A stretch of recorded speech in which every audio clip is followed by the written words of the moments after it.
Donc ce matin, nous allons lire dans 2 Timothée chapitre 1, verset 14.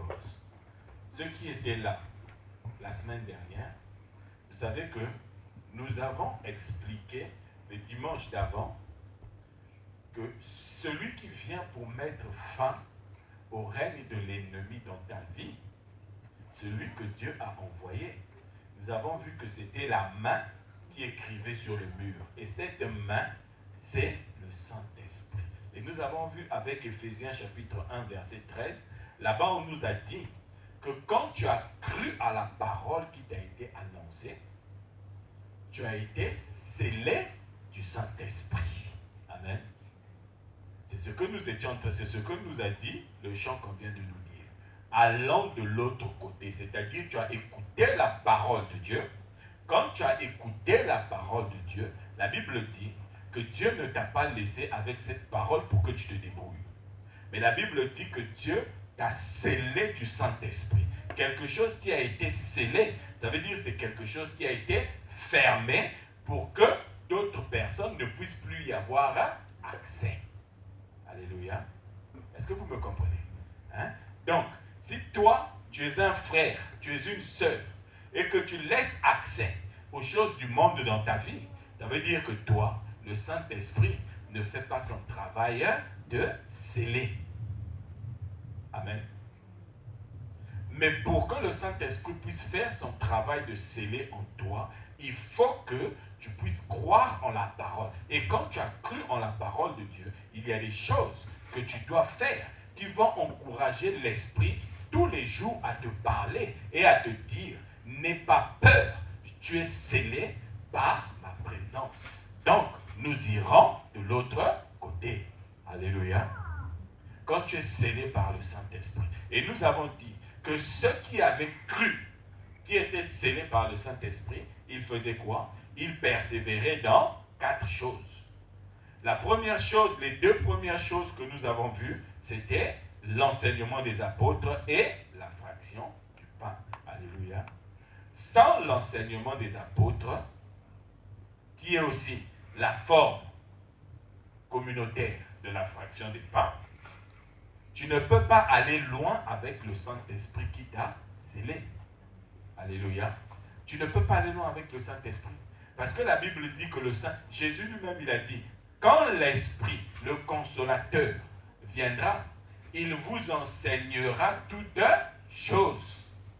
Or, comment toi, puisque tu n'es pas conscient, tu n'es pas consciente que tu as le Saint-Esprit, que tu as été scellé par le Saint-Esprit, comment reconnaîtras-tu l'enseignement du Saint-Esprit? Alléluia. Parce que dans son enseignement, le Saint-Esprit, Jésus dit, il viendra pour rendre témoignage de moi. Donc l'enseignement du Saint-Esprit vient pour t'apprendre à connaître celui qui t'a dit, allons de l'autre côté. Alléluia.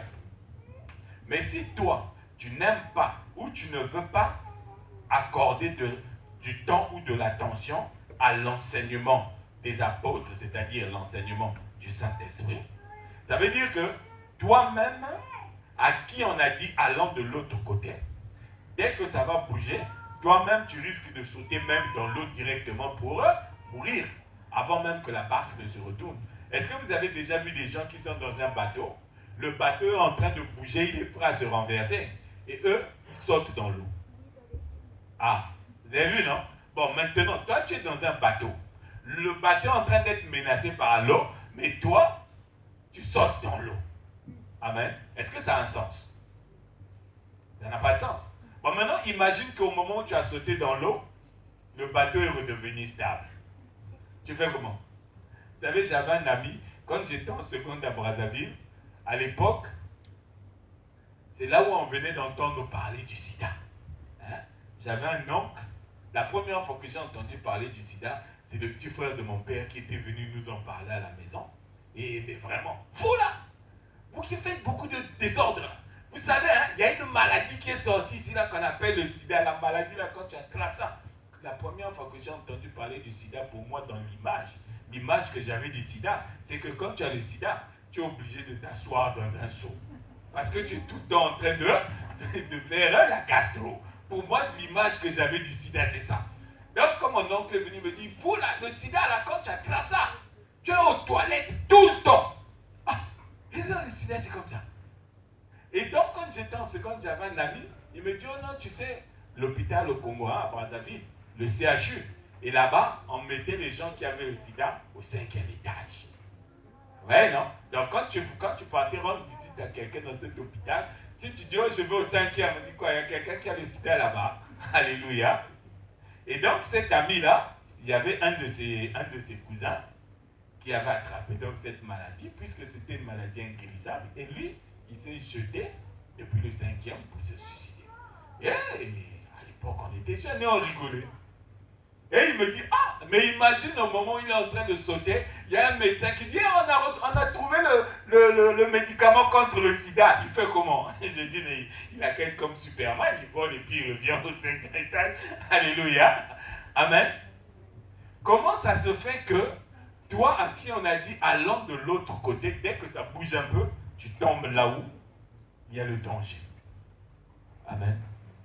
Ouais. Parce que celui qui a sorti cette parole, tu ne le connais pas bien. Mais pour bien le connaître, il faut qu'on te l'enseigne. Il faut qu'on te le montre. Alléluia. Et celui qui te le montre, c'est celui de qui tu as été scellé, le Saint-Esprit. C'est pourquoi il dit que ceux qui avaient cru persévéraient dans l'enseignement des apôtres. C'est-à-dire, ils persévéraient dans cet enseignement qui leur montre celui qui a dit, allons de l'autre côté. Alléluia.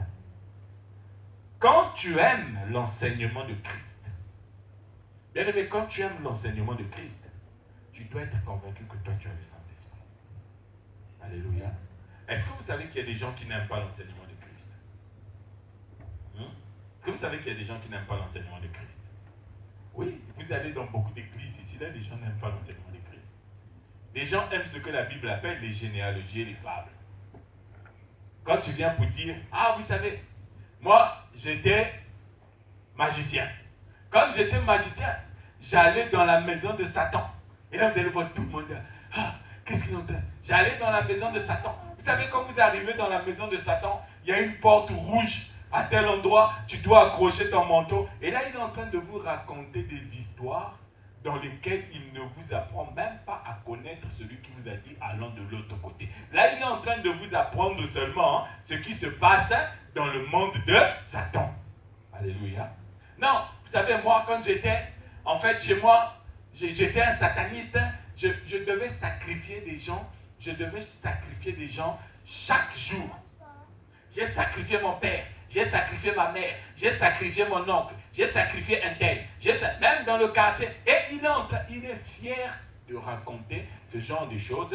Et vous avez des gens qui sont en train de crier « Alléluia, Alléluia ». Amen. Mais si tu viens, tu lui dis « Oh, tais-toi, je vais parler de Jésus ». Les gens me disent « Oh non, arrête, laisse-le parler, laisse-le continuer. » Est-ce que c'est vrai ou c'est faux? Hein? Non, écoutez, ne rigolez pas, les amis, ne rigolez pas. On sait tous, on va tous sur Internet, là. Hein? On va tous sur Internet. Hein? Quand vous lisez le titre « Oh, prophète un tel dévoile les œuvres des satanistes », qui n'a jamais cliqué dessus? Hein? Mais si tu vas, on a écrit « Jésus-Christ, l'agneau de Dieu ». Qui va cliquer dessus? Qui va cliquer dessus? Personne. Personne. Quand tu vas faire la différence, tu vas regarder, prophète Salem démontre que le pasteur un tel, c'est un sataniste. Là. Hein? Vous allez même vous disputer les clics. Non, c'est moi qui suis rentré là avant. Non, c'est moi qui j'étais là avant. Alléluia. Parce que les gens à qui on a dit, passant de l'autre côté, le diable est en train de leur dire, celui qui vous a dit de passer de l'autre côté, vous n'avez pas besoin de le connaître, c'est moi. Bien aimé, est-ce que vous croyez que moi, si j'avais sacrifié les gens de ma famille, j'allais venir vous dire ici là que j'ai sacrifié les gens de ma famille? Hein? Ou bien moi, si je mangeais sur la même table que Satan, vous croyez que je viendrais vous dire ici là que moi, je mangeais sur la même table que Satan? Hein? Vous croyez que je viendrais vous dire ici que j'étais marié à la fille de Satan? Mais quelqu'un qui vient pour vous dire des choses comme ça, vous devez être sûr que c'est un amuseur. C'est quelqu'un qui raconte des fables. C'est-à-dire, c'est quelqu'un qui ne veut pas que vous puissiez persévérer dans l'enseignement des apôtres. Alléluia. C'est quelqu'un qui ne veut pas que vous puissiez persévérer dans la connaissance de celui qui a dit allant de l'autre côté. Et vous tombez dans ce piège-là tous les jours. Alléluia. Est-ce que vous me comprenez ce matin? Hein? Jean-Baptiste, quand il avait vu Jésus passer, il n'a pas dit aux disciples, vous savez, ce gars-là, en fait, lui, sa mère et ma mère, elles sont cousines. Vous savez, quand on était encore dans le ventre, lui et moi, on s'est communiqué. Jean-Baptiste pouvait dire ça, oui ou non? Il pouvait le dire, oui ou non? Il pouvait le dire. Mais quand il a vu Jésus passer, qu'est-ce qu'il a dit? Voici l'agneau de Dieu qui ôte le péché du monde. Alléluia. C'est-à-dire, il montre aux gens, regardez celui qui vous dit, passant de l'autre côté. Regardez même Pilate, un païen. On vient, on lui dit, voici, tu dois crucifier cet homme-là parce qu'il est en train de semer le désordre. Pilate, il rentre chez lui, il dort, sa femme fait un rêve où le Seigneur parle à sa femme. Il dit, celui-là, celui que vous voulez lui faire là, il n'a rien fait pour mériter ça. La femme de Pilate se réveille le matin et dit, ah chérie, moi, on m'a parlé pour me dire, fais attention avec ce gars que tu fais. Vous savez ce que Pilate a fait? Pilate, il est venu voir ceux qui voulaient tuer Jésus. Il leur a dit, voici l'homme. Alléluia. Voici l'homme, le fils de l'homme. Celui qui est venu sur la terre pour chercher et sauver ceux qui étaient perdus. Alléluia. Vous comprenez? Ce qui doit vous intéresser, c'est celui qui a dit, passant de l'autre côté. Ce n'est pas les grimaces qu'on vient pour vous raconter. C'est pas ça. Ne perdez pas votre temps avec ça. Si vous perdez votre temps avec ça, le jour où le bateau va bouger, vous allez plonger dans l'eau et vous allez mourir. Alléluia. Hein? Donc, quand tu es convaincu que tu as le Saint-Esprit, tu dois être quelqu'un qui doit persévérer dans l'enseignement des apôtres. Maintenant, quand tu persévères dans l'enseignement des apôtres, c'est là où aussi à ton tour, comme tu as reçu, tu dois aussi donner aux autres. Et c'est là où on passe maintenant à la fraction de pain. Alléluia. C'est là où on passe maintenant à la fraction de pain. Moi, je viens te voir chez toi à la maison, je suis en train de pleurer. Ah, vraiment, ma soeur. Ah, mon frère, tu sais, moi, je suis dans des difficultés. Oh, mais c'est pas grave, attends, je vais ouvrir une bouteille de bière, on va boire ensemble pour faire passer ta douleur. Alléluia. C'est ça la fraction de pain. Hein? On vient te voir chez toi à la maison. Ah, tu sais, vous savez, il y a des gens, hein? Dès que tu rentres dans sa maison, dès que vous rentrez, il ne te dit même pas non, assieds-toi, nous allons rendre grâce. Non, dès que tu rentres, il dit, tu as vu un tel? Ah, mais c'est pas possible. Mais lui là, quand il est parti, il est... Toi, tu persévères dans l'enseignement des apôtres. Hein? Quelqu'un vient te rendre visite, les premières phrases que tu prononces dans ta bouche, c'est sur une personne qui n'est pas là. Alléluia. Hein? L'apôtre Pierre, il a dit, il ne faut pas souffrir parce que vous aimez vous ingérer des affaires des gens. Alléluia. L'apôtre Pierre a dit ça, bien aimé. Si vous lisez votre Bible, vous verrez ça. Il dit, je préfère que vous souffrez parce que vous êtes attaché à Christ que de souffrir parce que vous aimez vous ingérer dans les affaires des gens. Alléluia. Quand tu aimes l'enseignement des apôtres, quand les gens viennent te voir chez toi, tu es obligé de donner la fraction du pain. Tu es obligé de partager le pain. Alléluia. Tu es obligé. Mais dès que tu tombes sur... Non, on va passer. Alléluia. Sinon, on va passer toute la journée sur ça. Amen. La deuxième chose maintenant qui va nous permettre de comprendre que nous avons été scellés par le Saint-Esprit, hein, c'est ce que nous venons de voir dans 2 Timothée chapitre 1, verset 14. Lisons. 2 Timothée chapitre 1, verset 14. On nous dit ceci. Garde le bon dépôt par le Saint-Esprit qui habite en nous. Alléluia. Le dépôt, c'est quoi, bien-aimé? Hein? L'apôtre Paul explique à Timothée, quand tu es convaincu que le Saint-Esprit, que tu as été scellé par le Saint-Esprit, tu dois garder le bon dépôt. Alléluia. Quand tu as le dépôt, c'est la conviction que le Saint-Esprit habite en toi. Amen. Mais comment est-ce que tu sais que tu as le dépôt? C'est quoi le dépôt, bien-aimé? Regardez. Est-ce que quelqu'un a déjà mélangé la terre avec de l'eau? Est-ce que quelqu'un a déjà mélangé la terre avec de l'eau? Quand vous mélangez la terre avec de l'eau, vous tournez, vous tournez, vous tournez, vous tournez, vous tournez. Pendant que l'eau est en mouvement, vous avez la terre qui est mélangée avec l'eau. Amen. Mais une fois que tout devient calme, qu'est-ce qui se passe? L'eau et la terre se séparent. Amen. Vous avez l'eau en haut et vous avez le dépôt en bas, le dépôt de terre. C'est ce que font les gens qui vont chercher de l'or. Les gens qui vont chercher de l'or, ils font comment? Ils prennent l'eau, ils mélangent avec la terre, et une fois qu'ils ont supprimé l'eau et la terre, le dépôt qui reste, c'est ce qui fait leur richesse. Alléluia. C'est ce qui les rend riches et célèbres, c'est-à-dire l'or. Amen. Le dépôt, quand tu es convaincu d'être scellé par le Saint-Esprit, le dépôt, c'est ce qui reste quand la saleté a été enlevée. Or, la saleté a été enlevée par qui? Par la parole de Dieu. Amen. Parce que la Bible dit que tout est sanctifié par la parole de Dieu.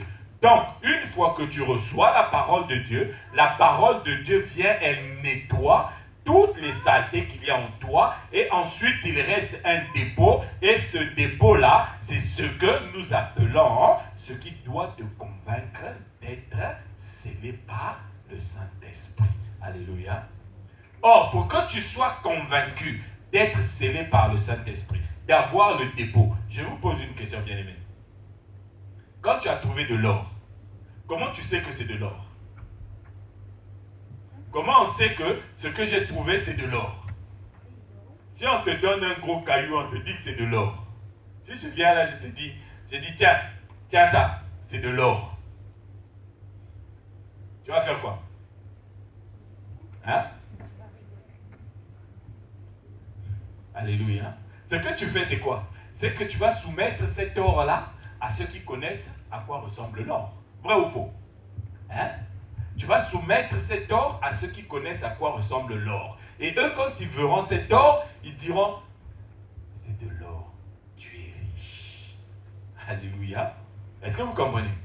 Donc, ton dépôt ne dépend pas de toi seulement. Ton dépôt dépend de ceux à qui tu le présentes. Alléluia. Donc, quand tu gardes le dépôt par le Saint-Esprit, tu dois le présenter à d'autres personnes qui vont être convaincues que ça, c'est de l'or. Amen. Est-ce que vous me comprenez? Or, celui qui présente quelque chose à d'autres personnes, il fait quoi? Il persévère dans ce que l'Acte chapitre 2 nous avait dit la dernière fois, dans la communion fraternelle et dans les prières. Alléluia. Est-ce que vous comprenez? Donc, la deuxième chose qui vous donne d'être convaincu que vous êtes scellé par le Saint-Esprit, que le Saint-Esprit habite en vous, c'est quand vous persévérez dans la communion fraternelle. Alléluia. Dans la communion des frères et des sœurs.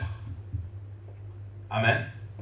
Et cette communion des frères et des sœurs ouvre maintenant la porte à ce qu'on appelle les prières. Alléluia.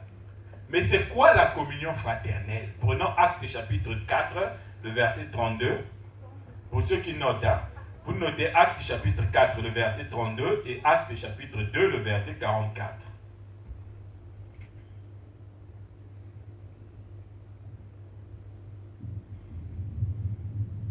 On a la ligne. Bien. Actes chapitre 4, verset 32. On nous dit ceci. La multitude de ceux qui avaient cru n'était qu'un cœur et qu'une âme. Nul ne disait que ses biens lui appartinssent en propre, mais tous étaient communs entre eux, mais tout était commun entre eux. Alléluia. On prend maintenant Actes chapitre 2, le verset 44. Tous ceux qui croyaient étaient dans le même lieu et ils avaient tout en commun. Amen. Est-ce que vous comprenez? Hein? On vous dit ici que ceux qui avaient cru, ceux qui ont cru, ce sont lesquels? C'est ceux qui sont scellés par le Saint-Esprit. Ceux qui ont cru, personne ne disait que ce qu'il avait était à lui. Mais il disait que ce que j'ai, c'est pour tout le monde. Alléluia. Je partage avec tout le monde. Et on nous dit, ceux qui avaient cru, ils étaient ensemble dans un même lieu. C'est-à-dire, quand tu es scellé par le Saint-Esprit, tu dois savoir que tu appartiens à tu es comme quelqu'un qui appartient à une famille. Parce que communion, ça signifie commun. Communion, ça signifie commun. C'est-à-dire, nous avons des choses, nous avons quelque chose qui fait que nous sommes tous ensemble. Alléluia. Bien-aimés, regardez. S'il n'y avait pas le nom de Jésus, peut-être que beaucoup parmi vous ici, là, vous ne vous connaîtriez pas. Nous ne nous connaîtrions pas. Alléluia. Regardez, il y en a qui sont tchadiens. Il y en a qui sont haïtiens. Haïtiens. Il y en a qui sont congolais. Bon, je vous pose une question. Moi, je suis congolais. Même si on a l'habitude de dire que les Haïtiens, ce sont les descendants des esclaves qu'on est venu chercher au Congo. D'accord. Hein? Mais moi, je suis congolais. Est-ce que vous croyez que moi, dans ma tête à moi, quand je grandissais, je me disais un jour que j'allais connaître un Haïtien? Hein? Est-ce que toi, dans ta tête à toi, tu te disais quand tu grandissais, un jour je connaîtrais un Congolais ou une Congolaise? Hein? La seule chose qu'on a en commun, c'est Christ. Alléluia. Quand nous appartenons à la famille de Christ, quand nous avons cru à la parole de Dieu, nous avons été scellés du Saint-Esprit, nous appartenons maintenant à une seule famille. Et dans cette famille, on ne regarde plus X et de tel pays, X à tel âge, X à tel... Vous savez, il y a un pasteur qui était venu me voir une fois. Il me dit, pasteur, je suis venu te voir pour te demander conseil. J'ai dit, ah oui, c'est quoi le conseil? Il me dit, non, tu sais, j'ai une sœur à l'église. Cette sœur, je la suivais pour des situations qu'elle avait. Et puis un jour, elle m'a envoyé un message. Il me montre le message. La sœur lui a écrit que bonjour pasteur, respectueusement vraiment, j'ai bien écouté vos messages et tout, mais moi, Dieu que je cherche, ce n'est pas sous la forme de votre Jésus-Christ que vous êtes en train de me prêcher tous les jours là. Moi, je cherche autre chose. Moi, je ne cherche pas Dieu à travers Jésus-Christ. Donc, ne comptez plus sur moi pour venir dans votre église. Il m'a montré le message, j'ai vu le message. J'ai dit, ah, mais papa, tu veux que je fasse quoi? Tu veux que je te dise quoi? Il me dit, non, mais je veux parce qu'il y a la suite. J'ai dit, ah, c'est quoi la suite? Il me dit, non, quand j'ai reçu ce message, j'ai respecté la volonté de la sœur. Mais quelques jours plus tard, il reçoit, au moins 2 semaines plus tard, il reçoit un message de la même sœur qui avait dit ne comptez plus sur moi pour venir dans votre église. Il reçoit encore un message de la sœur qui lui dit, pasteur, vous n'êtes pas bien. Pourtant, vous êtes un homme de Dieu, mais moi, je croyais que vous étiez un homme de Dieu, plutôt le message disait, moi, je croyais que vous étiez un homme de Dieu, même si j'ai décidé moi-même de ne plus venir dans votre église. Mais ça ne vous empêche pas de prendre de mes nouvelles de temps en temps. Alléluia. Alors là, mettez-vous à ma place. Vous allez dire quoi à cette personne? Vous allez lui dire quoi? Hein? Moi, je dis au pasteur, pasteur, regarde, moi personnellement, hein, je sais que tous ceux qui sont avec moi à l'église le sentent parce que nous avons le nom de Christ au milieu de nous. Si quelqu'un renonce au nom de Christ, pour moi, je ne le considère plus comme étant un frère en Christ, une sœur en Christ. Point à la ligne. Alléluia. Est-ce que j'ai mal fait de lui dire ça? Vous savez, moi, à mon âge là, peut-être que je serai avec des amis de mon âge. Mais je suis avec vous. Beaucoup parmi vous ici peuvent même être mes enfants. Alléluia. Mais je suis avec vous à cause du nom de Christ dans lequel j'ai cru. On m'a donné le Saint-Esprit. Et le Saint-Esprit m'a dit, ceux qui ont reçu le Saint-Esprit comme toi, vous formez une famille, vous devez demeurer ensemble. Alléluia. Parce que quand nous sommes ensemble, nous sommes ce qu'on appelle la communauté des frères et des sœurs en Christ. Et Jésus, quand il parle à ceux qui sont des frères et des sœurs en Christ, il leur dit ceci dans Jean chapitre 13, Jean chapitre 13, du verset 34 au verset 35.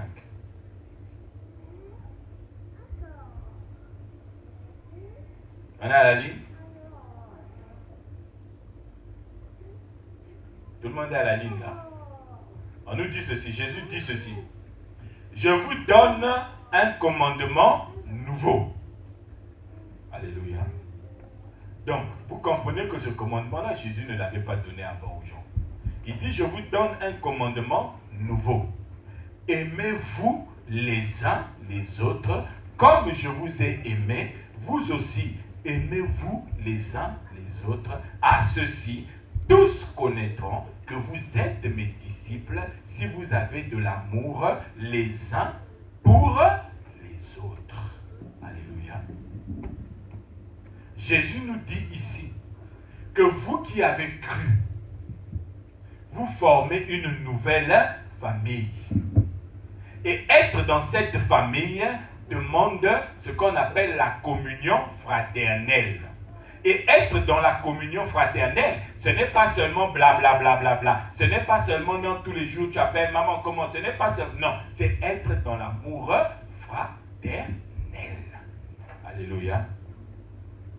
Vous savez, quand on parle de l'amour fraternel, l'amour fraternel dans la Bible, il faut bien faire la différence entre l'amour fraternel et la charité.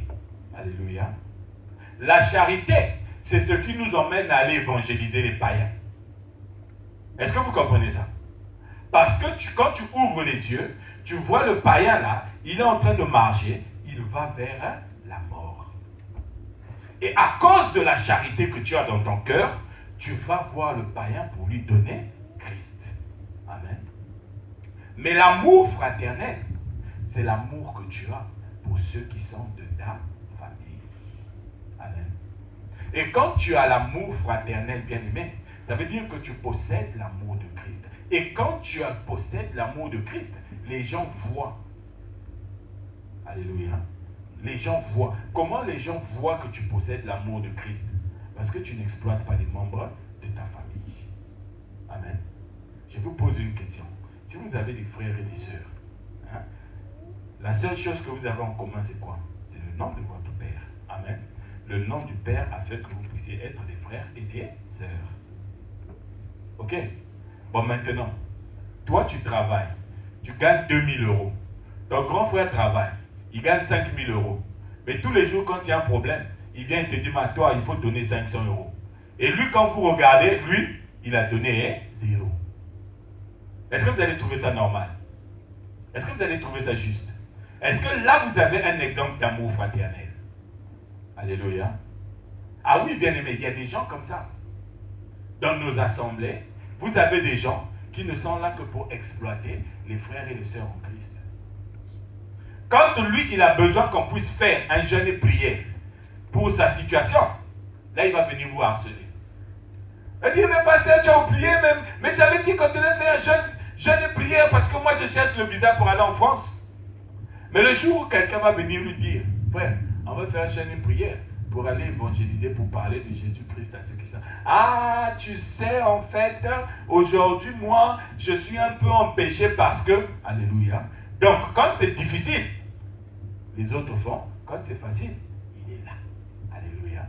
C'est comme ça qu'on exploite les membres de sa famille. Or, quand tu commences à vivre comme ça, tu es sorti de la communion fraternelle. Ça veut dire que toi, le Saint-Esprit qui t'a scellé, tu n'y accordes plus d'importance. Amen. Quand tu es membre d'une fratrie, membre d'une famille, tu ne te construis pas aux dépens des gens de ta famille. Alléluia. Est-ce que vous comprenez? Tu ne te construis pas aux dépens des gens de ta famille. Regardez. Quand vous verrez, il y a beaucoup de pasteurs ici. Hein? Ah, Seigneur. Il a dit, moi aussi, il faut que je fasse comme ça. Je vais commencer à emmener un gros panier ici, là. Je vais vous dire, si celui qui a 2000 euros, qui vient me déposer ça dans le panier ici, là, je vais prier, Dieu va le bénir. Alléluia. Est-ce que vous comprenez? Hein? Au lieu de vous parler de Jésus, je vais vous demander maintenant des 2000 euros, des 4000 euros, des 5000 euros ici, là. Pour que je vais me construire une belle maison. Hein? Vous savez, j'étais allé dans une église à Aulnay-sous-Bois. J'arrive, il y a un jeune garçon que je connaissais depuis l'Afrique qui priait là-bas. Je dis donc, mais votre pasteur, il habite. Ah, frère! Mais tu ne peux pas mettre tes pieds chez le pasteur. Là-bas, c'est sa vie privée avec lui et sa famille. Moi, je dis, ah bon? Donc toi, tu ne fais pas partie de la famille du pasteur? Il me dit, si, mais ici à l'église. J'ai dit, oh là là. Alléluia. Donc, un frère en Christ qui n'a jamais vu la maison de son frère en Christ. Alléluia. Est-ce que vous trouvez ça normal? Hein? C'est pas normal que moi, votre pasteur, que je ne puisse pas connaître vos maisons. Pourquoi vous me cachez vos maisons? Quoi, vous volez l'argent des offrandes ici, là, et vous allez construire vos maisons pour ne pas que je puisse voir. Ah, là, tu es en train de construire une belle maison sur l'argent des offrandes que tu voles ici à l'église. Alléluia. Hein? Ou bien tu as peur, tu te dis que ah, si le pasteur vient, il trouve que moi j'ai une belle maison, et puis peut-être il va se dire, oui, moi j'ai une belle maison, mais moi je ne contribue même pas à payer la salle. Amen. Vous pensez que je dirais ça? Hein? Non. Quand tu es membre d'une famille, tu ne te construis pas aux dépens des autres. C'est-à-dire, tu n'utilises pas les autres pour monter les escaliers. Et après, quand tu arrives au bout, tu balances l'escalier. Amen. Bien aimé, le jour où vous me verrez, hein, que j'ai construit une belle maison, et puis on continue toujours à vivre, on continue toujours à passer nos cultes ici, là. Dites-moi, pasteur, à partir d'aujourd'hui, on vient passer les cultes dans ta maison. Alléluia. Et là, si je boude, s'il y a un courageux parmi vous qui n'a qu'à ouvrir la bouche pour dire, pasteur, si tu n'acceptes pas qu'on vienne passer les cultes dans ta maison, j'appelle le feu du ciel sur toi. Le Saint-Esprit va accomplir ta parole. Alléluia. Parce que si je me mets à construire ma maison avec les sous que vous donnez ici, là, et puis que je ne vous donne pas l'autorisation d'entrer là-bas, ça veut dire que je vous utilise moi pour me construire moi. Je ne suis plus dans la communion fraternelle. Ça veut dire que le Saint-Esprit ne m'emmène plus à l'autre bord. Je suis tombé maintenant dans l'eau et je suis en train de nager au milieu du monde. Alléluia.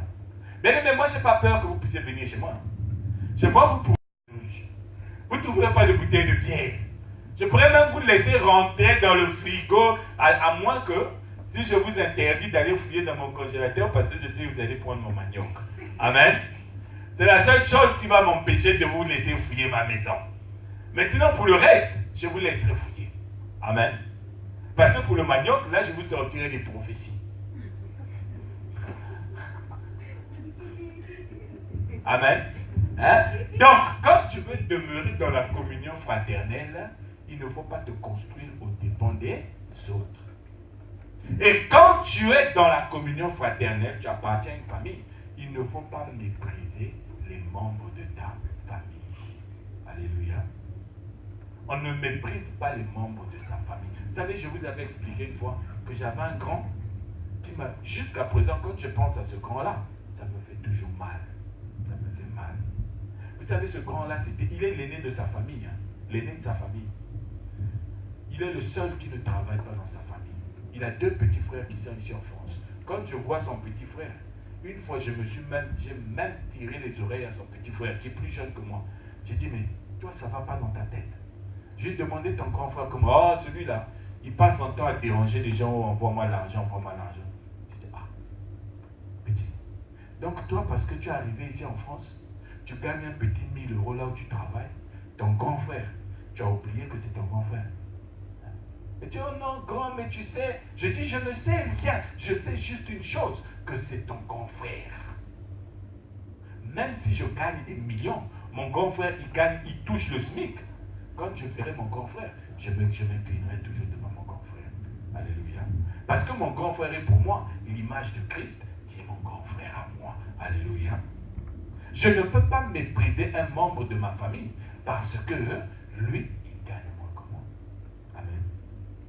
Vous avez vu, il y a des pasteurs, hein? Bon, je pose une question. Qui gagne 1000 euros ici, de salaire? Qui gagne plus de 2000 euros? Bon, comme tu gagnes plus de 2000 euros, toi, chaque fois que tu as un problème, il faudra venir me voir. Tu auras la priorité. Alléluia. Est-ce que vous le savez? Il y a des pasteurs comme ça. Hein? Il y a des pasteurs comme ça. Là, tu vas voir un diacre pour lui exposer un problème, il va dire au pasteur, ah, c'est là, il ne met que 2 euros dans le panier des offrandes, pasteur, mets-le de côté, on va traiter le cas du pasteur, du frère là-bas. Lui, quand il vient, l'enveloppe fait au moins ça de centimètres. Alléluia. Communion fraternelle. Mais avec ça, comment veux-tu que le Saint-Esprit puisse te convaincre que tu vas passer de l'autre côté?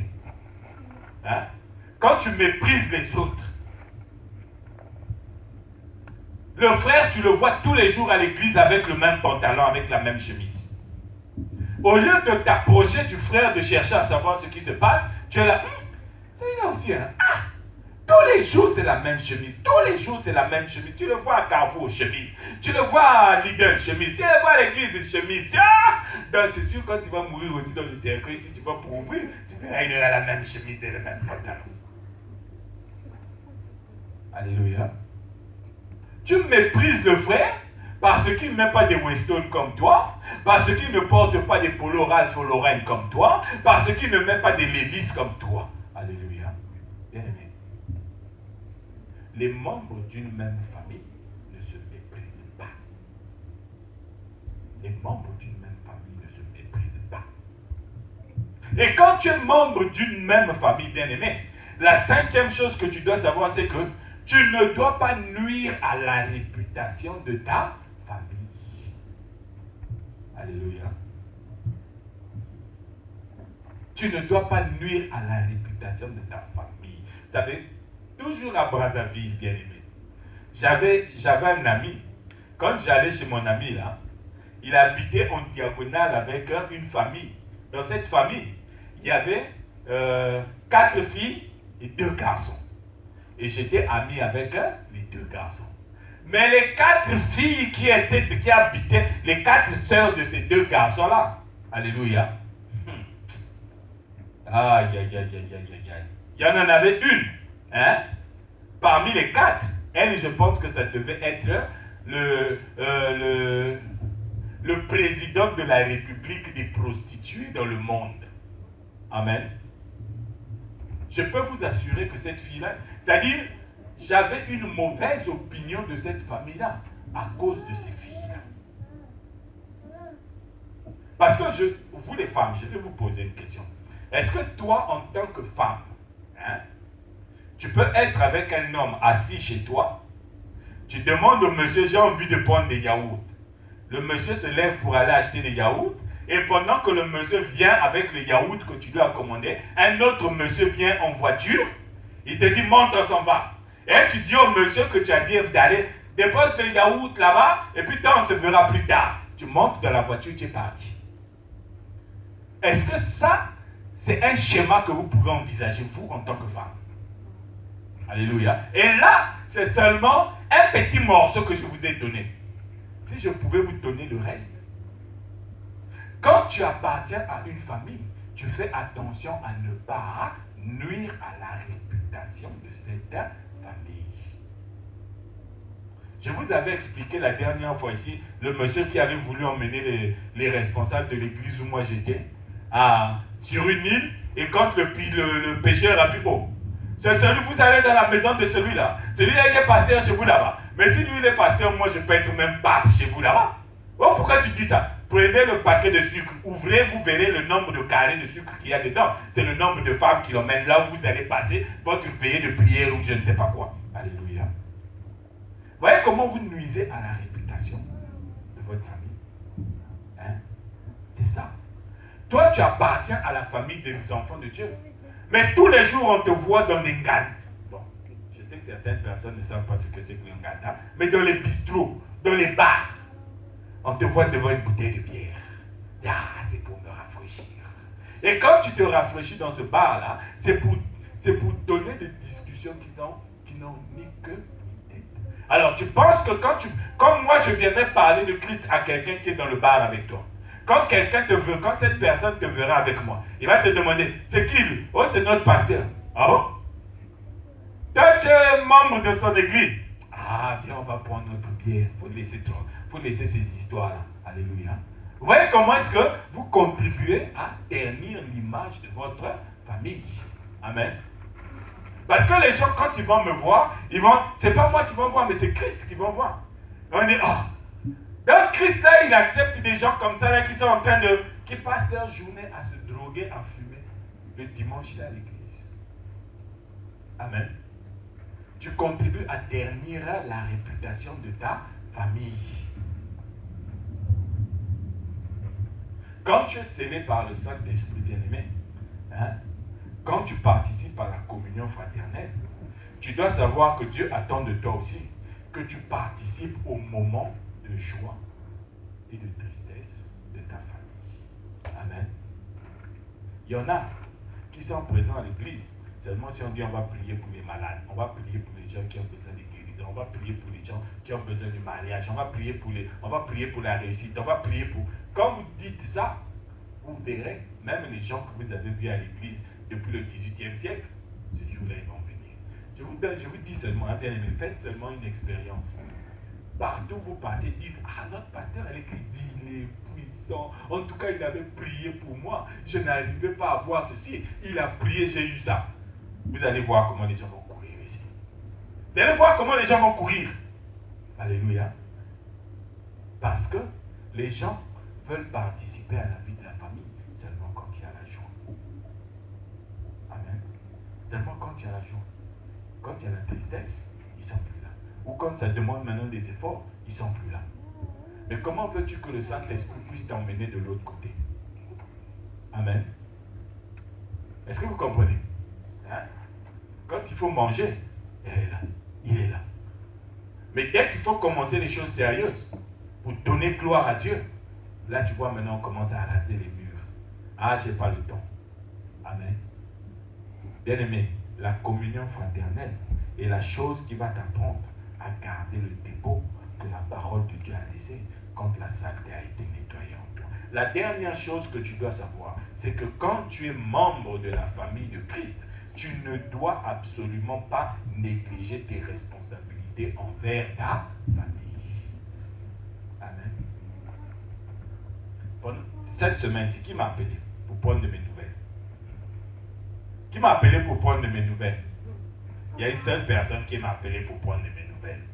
Alléluia. Une seule personne sur le nombre que vous êtes. Donc ça veut dire que j'aurais pu mourir toute cette semaine. Il y avait une personne seulement qui allait être au courant que, bon, cette semaine, tu as appelé combien de frères ou combien de sœurs pour prendre de ces nouvelles? Ouais. Hein? Donc ça veut dire que quelqu'un peut mourir ici dans notre assemblée. Personne ne sera au courant. Même moi, je vais être surpris. C'est mort, un tel est mort. Un tel est mort. Amen. Quand tu as été scellé par le Saint-Esprit et que tu persévères dans la communion fraternelle, tu dois être informé de tout ce que tes frères et tes sœurs vivent au quotidien. Alléluia. Tu dois être informé de ça. Vous savez pourquoi? Parce que la communion fraternelle ouvre la porte à la prière. Quand tu connais ce qui se passe dans la vie de ton frère, tu persévères dans la communion fraternelle. Quand tu es informé de ce qui se passe dans la vie de ta sœur, tu persévères dans la communion fraternelle. Et à partir de ce moment-là, quand tu es au courant qu'il y a quelque chose qui ne va pas, parce que toi tu persévères dans la communion fraternelle, ça ne devient pas un discours de téléphone portable, mais ça devient un sujet que tu portes dans la prière. Alléluia. Les enfants de Dieu aujourd'hui ont peur de donner des sujets de prière à des frères et des sœurs en Christ. Parce qu'ils se disent, si je donne des sujets de prière aujourd'hui, demain je vais entendre ça dans une bouche non autorisée. Alléluia. Parce que les gens ne persévèrent pas dans la prière. Hein? Ils disent, dans Actes des Apôtres, ils ne disent pas dans la prière, mais ils disent dans les prières. prières. Pourquoi ils disent les prières au pluriel? Parce que quand tu persévères dans la communion fraternelle, tu dois prendre des moments de prière pour toi-même et des moments de prière d'ensemble. Alléluia. Tu dois prendre des moments de prière pour toi-même et des moments de prière d'ensemble. Vous savez, la prière, hein, c'est l'une des puissances que le Seigneur nous a données, hein, et qui nous permet de bouleverser le monde. Est-ce que vous le savez? Mais la prière, c'est le résultat de la communion fraternelle. Hein? La prière, c'est le résultat de la communion fraternelle. Je vous pose une question. Qui a entendu parler du prophète Élie? Hein? Vous connaissez le prophète Élie. Vous savez ce que le prophète Élie avait fait avec la prière? Le prophète Élie, avec la prière, il avait fermé le ciel pendant 3 ans. Pendant 3 ans, il a dit, Seigneur, je prie pour que tu fermes le ciel, qu'aucune goutte ne puisse tomber. Vous savez pourquoi il avait fait ça? Hein? Élie l'a fait parce qu'il en avait marre de voir les gens de sa famille courir après les dieux étrangers, les prophètes de Baal. Amen.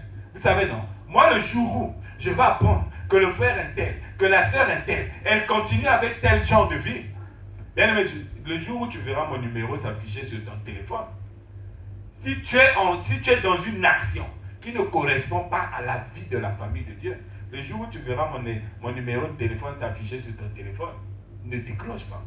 Parce que si tu décroches, je vais te dire, frère, sœur, aujourd'hui là, je vais faire une prière pour toi.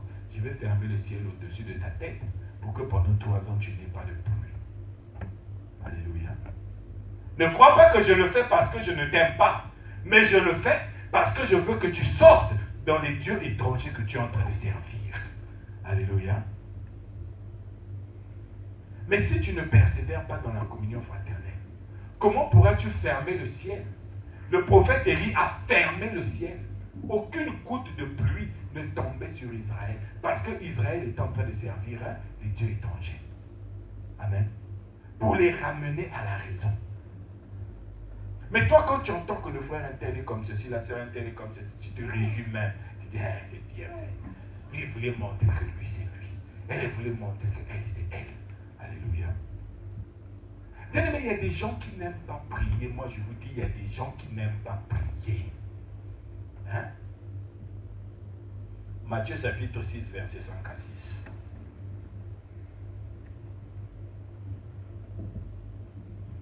Matthieu chapitre 6, verset 5 à 6. Ça, c'est Jésus qui parle. Hein? Lorsque vous priez, donc ça, c'est Jésus qui dit que nous devons prier. Lorsque vous priez, ne soyez pas comme les hypocrites qui aiment à prier debout dans les synagogues et au coin de rue pour être vus des hommes. Je vous le dis en vérité, ils reçoivent leur récompense. Mais quand tu pries, entre dans ta chambre, ferme ta porte et prie ton Père qui est dans le lieu secret, et ton Père qui voit dans le secret te le rendra. Alléluia. Entre dans ta chambre dans un lieu secret. Il y a des gens quand ils prient. Ah, Seigneur. Vous savez, une fois on m'avait invité d'aller à une veillée de prière avec des frères, des bien-aimés qui sont à Saint-Denis là-bas. Et pendant qu'on priait, j'avais remarqué qu'il y avait une sœur. Cette sœur-là, elle était assise sur une chaise. Et à côté d'elle, là où elle était assise, il y avait un petit guéridon comme ça. Là. Elle a pris son téléphone, elle a mis sous silencieux. Donc quand elle prie, Dieu. Elle prie, Dieu. Alléluia. Après, au bout d'un moment, je suis allé la voir. Je lui ai dit à l'oreille, ma soeur, si le téléphone sonne, je te dirai qu'il est en train de sonner. Continue seulement à prier. Elle s'est retournée, elle m'a regardé. Alléluia. Amen. Non, bien aimé, quand tu pries, hein, regardez, je pense qu'il faudrait que je vous parle de la prière ici. Vous savez, quand tu pries, tu es en train de parler avec Dieu. Quand tu pries, tu es en train de communiquer avec Dieu. Bon, maintenant, moi, je vous pose la question. Si Emmanuel Macron t'invite, il te dit, viens dans mon bureau, toi, je vais parler avec toi pour ta situation. Emmanuel Macron est en train de te parler, toi, tu vas prendre ton téléphone, pendant Macron est en train de te parler. Oui, monsieur le président, je vous écoute. Tu as demandé de taper. Oui, monsieur le président, vous avez raison. Alléluia. Est-ce que tu penses que Macron, il va te garder longtemps dans son bureau? Il y a des gens, il est en train de prier. Le téléphone est là dans la main. Oh Seigneur, je te bénis parce que tu es merveilleux. Ah Jésus, si toi tu n'étais pas mort, oh Jésus, si tu n'étais pas mort sur la croix. Oh, ça c'est qui m'a envoyé ce message? Lui aussi, hein, il y a longtemps. Hein. Ah Seigneur Jésus, tu es merveilleux. Ça vous fait rire. Hein? Ça vous fait rire. Hein? Mais bien aimé, c'est ça la réalité des enfants de Dieu. Ceux qui se disent que nous sommes de la famille de Dieu, dans la communion, qui persévèrent dans la communion fraternelle et dans les prières. Tu es en train de prier, ton cœur est dans le téléphone. Moi, je pense que si j'étais président de la République, j'allais sortir une loi pour dire, tous les téléphones, vous me les mettez tous à la poubelle. Je pense que j'allais être détesté par les gens ici.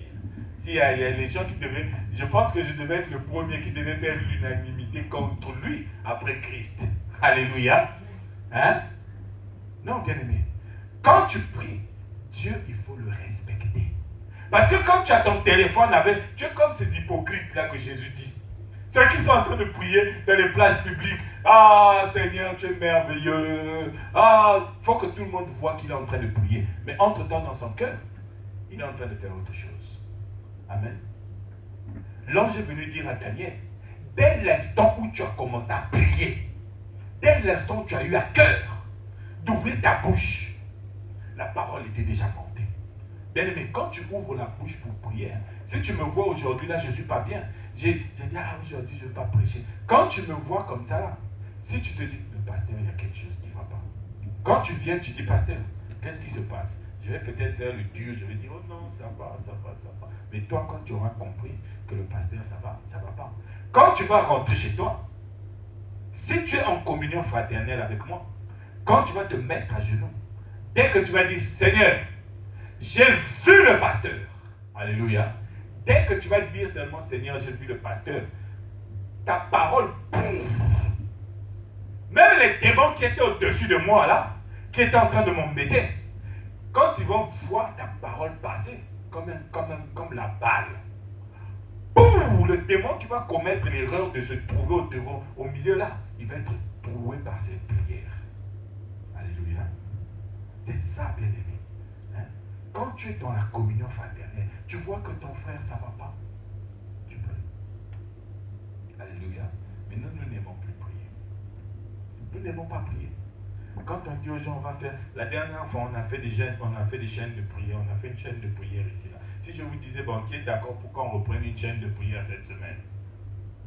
Il y en a qui vont dire, bon, moi je commence de 7h à 8h. Alléluia.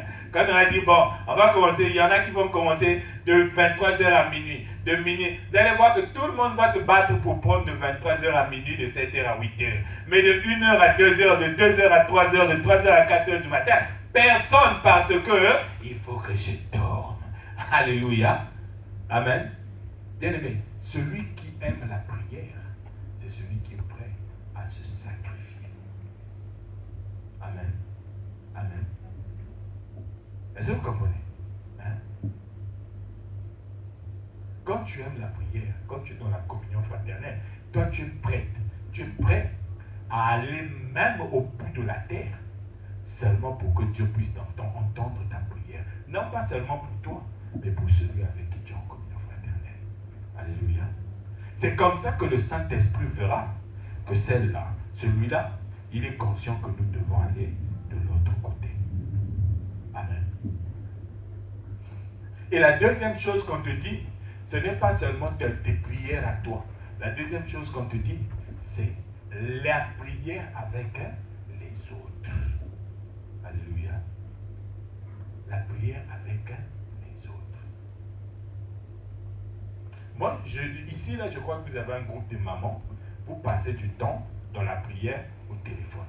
Moi, j'avais dit la dernière fois, j'avais dit à une de vous, j'avais dit c'est bien de passer du temps au téléphone. Mais sachez-le, qu'un jour, le diable va tout faire pour que vous ne puissiez pas avoir cette communication-là. Et le jour où vous n'aurez pas cette communication-là, vous allez être comme des gens à qui on a coupé les pieds. Alors arrangez-vous pour vous organiser en pôle.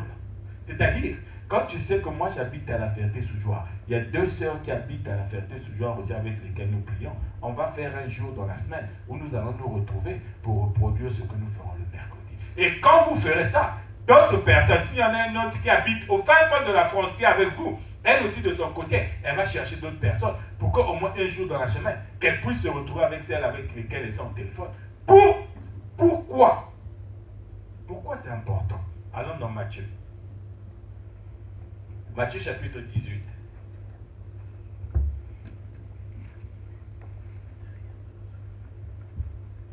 Matthieu chapitre 18, du verset 19 au verset 20. On nous dit ceci. Je vous dis encore que si deux d'entre vous s'accordent sur la terre pour demander une chose quelconque, elle leur sera accordée par mon Père qui est dans les cieux.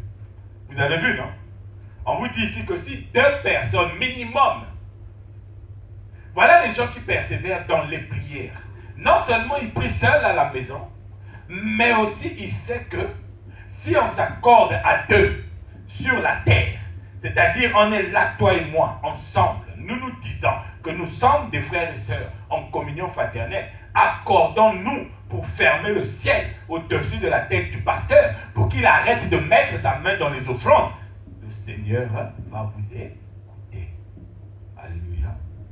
Mais pour ça, il faudrait d'abord que vous puissiez vous accorder. Or, pour vous accorder, il faut que vous soyez ensemble.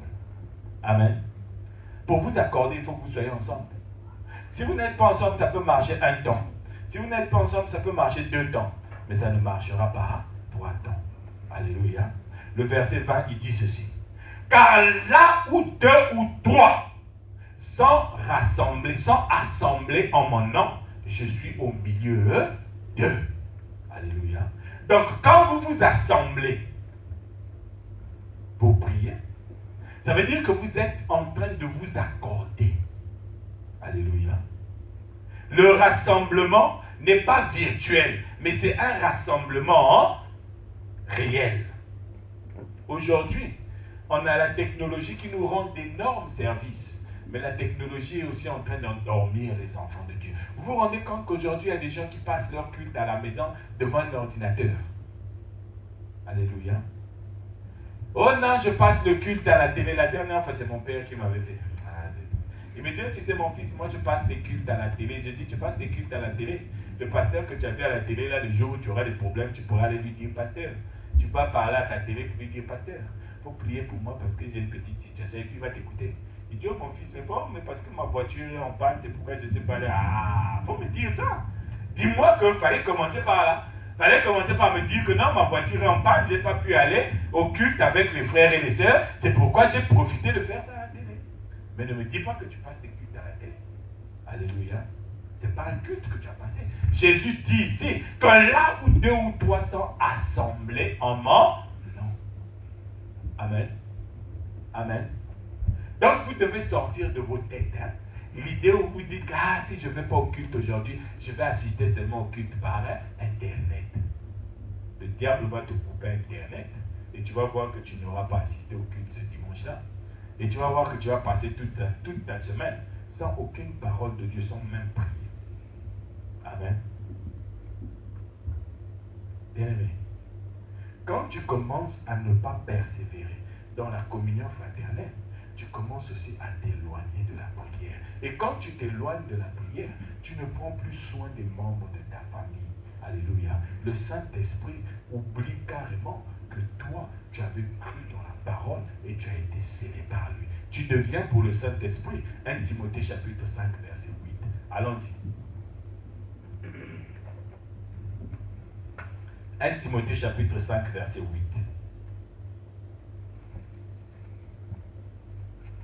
Si quelqu'un a trouvé dans l'auditoire qui me dise ça. 1 Timothée chapitre 5 verset 8. Si quelqu'un n'a pas soin des siens, et principalement de ceux de sa famille, il a renié la foi et il est pire qu'un infidèle. Amen. Vous avez compris, non? On vous dit ici que si quelqu'un n'a pas soin des siens, c'est-à-dire s'il ne se préoccupe pas de la vie des siens et principalement de ceux de sa famille, alléluia, tu es dans quelle famille? Ça, c'est valable pour ta famille dans la chair, mais c'est plus que valable pour ta famille dans l'esprit. c'est-à-dire pour le corps du Christ. On te dit que si tu n'as pas soin, c'est-à-dire si tu ne t'intéresses pas à la vie des membres de ta famille, de ceux avec lesquels tu es censé être en communion fraternelle, tu es pire qu'un païen. Infidèle ici, ça signifie païen. Dans d'autres versions, vous verrez qu'on vous a mis pire qu'un païen. Alléluia. Ça veut dire que tu es pire que quelqu'un qui n'a jamais dit Seigneur Jésus, je te reçois dans ma vie, je t'accepte comme Seigneur et Sauveur. Tu es pire qu'une personne pareille. Tu as renié. Est-ce que vous avez déjà vu un païen dire que j'ai été scellé par le Saint-Esprit? Alléluia. Est-ce que vous pensez qu'un païen, c'est possible qu'il parle comme ça? Hein? C'est pas possible. Bon, si toi, chaque fois que ta famille a besoin de toi, tu n'es jamais présent, tu n'es jamais présente, comment veux-tu dire, justifier, que tu n'es pas pire qu'un païen? C'est la preuve que toi-même, tu n'es pas convaincu que tu es scellé par le Saint-Esprit. Et c'est normal que quand tu as des problèmes, que tu cherches les solutions auprès des hommes. Amen. C'est normal que quand tu as des problèmes, les premières personnes à qui tu t'adresses, ce sont des hommes. C'est tout à fait normal. Parce que quand tu es scellé par le Saint-Esprit, les premières personnes à qui tu dois la première personne à qui tu dois t'adresser, c'est Dieu. Alléluia. Mais pour t'adresser à Dieu, tu dois commencer aussi par parler à tes frères et tes sœurs en Christ, les enfants que ton Père t'a donnés, tes frères et tes sœurs que ton Père t'a donnés. Mais si toi, tu ne prends pas soin, tu ne participes pas à la vie de ta famille, tu es comme cette sœur qui a envoyé un message et après, à la fin, elle vient se plaindre. Alléluia. Est-ce que si aujourd'hui, vous avez un frère dans la chair qui vous dit, aujourd'hui, je coupe les ponts avec vous, je ne veux plus entendre parler de vous. Est-ce que vous allez continuer à le forcer? Est-ce que vous direz encore, ah grand frère, pourquoi tu ne viens plus à la maison? Mais il vous a dit, j'ai coupé les ponts avec vous. Maintenant, s'il vient vous dire, vous n'êtes pas bien, hein? Pourquoi vous ne venez pas me voir chez moi? J'étais malade. Est-ce que vous allez trouver ça normal? Hein? Mais tu as dit, tu as coupé les ponts. Quand on a coupé les ponts, on a coupé les ponts, oui ou non? Hein? Mais si toi, tu n'as pas coupé les ponts, tu dis que tu es là. Alors pourquoi tu ne t'intéresses pas à la vie de ta famille?